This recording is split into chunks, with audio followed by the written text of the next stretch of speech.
Of Ozzy Osbourne, and where thousands of Black Sabbath fans have been lining the streets to see the singer's final journey through the city. He did die last week, aged 76. Less than 3 weeks it was after his final concert. You can see the cortege there passing through the city, and next to it, thousands of fans turning out for the Black Sabbath star. You can hear them cheering now. Let's have a listen.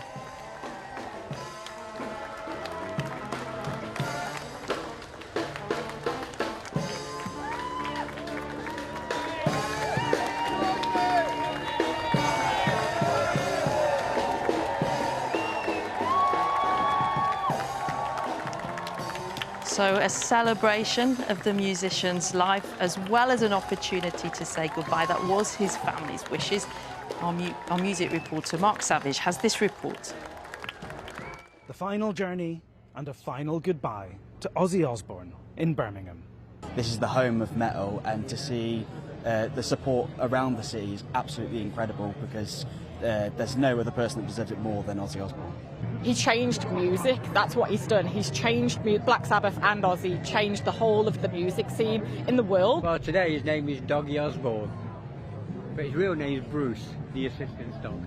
And why has he come out today? He's come out to pay tribute to Ozzy Osbourne. It's a sad day, so we wanted to bring a few smiles on people's faces on this such sad occasion.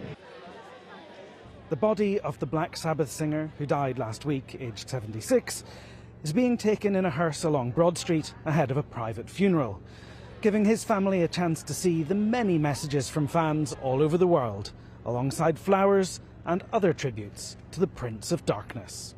It's been incredible just to see how many hundreds and thousands of people have actually made the trip from, all parts of the globe to come and visit this fantastic tourist attraction, and something that pays homage to such an incredible man. Ozzy Osbourne, who grew up in Aston, died less than 3 weeks after he took part in Black Sabbath's farewell gig, Back to the Beginning. There, dozens of musicians, including members of Metallica and Aerosmith, performed at Villa Park.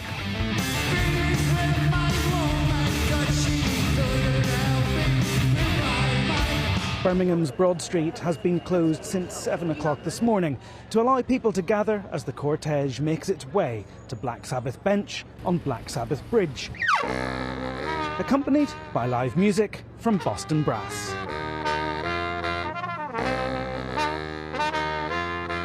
Like growing up listening to Ozzy, it's huge to be part of this. Ozzy and Black Sabbath music really represents something about Birmingham. There's a grit there, there's a heaviness, but there's also a humour, and there's a sort of humility in it as well. And I think that's reflected throughout Birmingham's character and the music as well. And it's a huge honour to be able to pay tribute to him.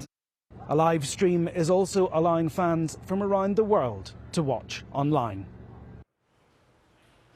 And Mark Savage joins us from Black Sabbath Bridge in Birmingham. And Mark, a sombre time of reflection, a true Brummie to the very end, so he'll be missed in the city, but it looks like a celebration as well. It very much is. Before he died, Ozzy Osbourne said he didn't care what happened at his funeral as long as it wasn't depressing. And this really is a mark of people acknowledging that. Chants of Ozzy, Ozzy, Ozzy have been going up around Broad Street all morning. The police escort has just arrived here, right in front of the Black Sabbath bench and the Black Sabbath bridge, and we can hear the brass band just behind me. I'm going to step aside because we think we might see the cortege arrive just in the next couple of seconds. But as you saw in that package, a lot of people have been paying respect to Ozzy. We had fans in tears as they read out the tributes that they'd written on bouquets of flowers to the man they called the King of Metal, the Prince of Darkness, someone who really did put Birmingham on the map, who put his stamp on rock music by inventing, essentially, with his band Black Sabbath, the genre that we now know as heavy metal. And he was beloved not just because of that, but also for the Osbournes TV show that started in the early 90s and continued into the 2000s and showed everybody a different side to Ozzy, the family man who was kind of constantly befuddled by his TV remote and the pet dogs who would make a mess on the floor of their mansion in Los Angeles.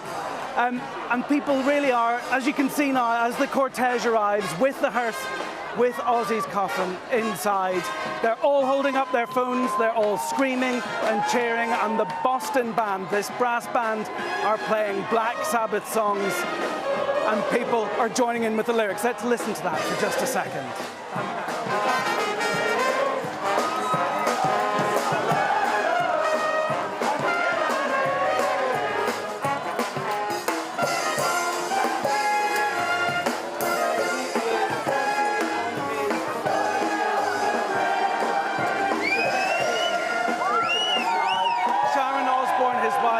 Said that today would be a time for her to meet the fans, to read the tributes that they had left. And as you can hear, they are in full voice, chanting Ozzy's name as they say one last goodbye.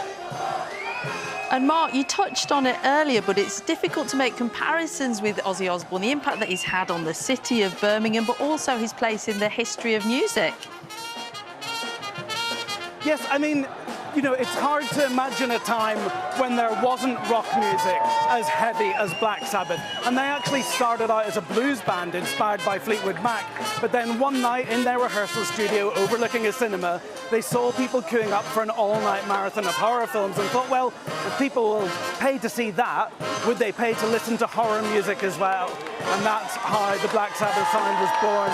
And I don't know if you can see now, but Sharon Osbourne, Kelly Osbourne, I think I can see Amy Osbourne, Ozzy's eldest daughter from his second marriage, have all just emerged from the hearse. There's Jack Osbourne, his son as well, and they are looking at the tributes, placing some flowers of their own, and the crowd is again chanting Ozzy's name. This is a very reflective and emotional moment for the family.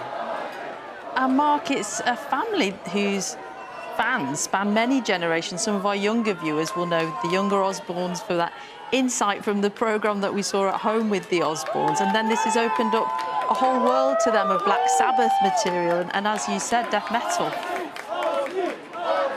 Yes, exactly. You know, the Ozzy Osbourne who we saw in the TV show was very, very different to the kind of anarchic, hedonistic performer that we'd grown to know on stage. The man who famously bit the head off a bat live on stage in 1982 in Des Moines in America.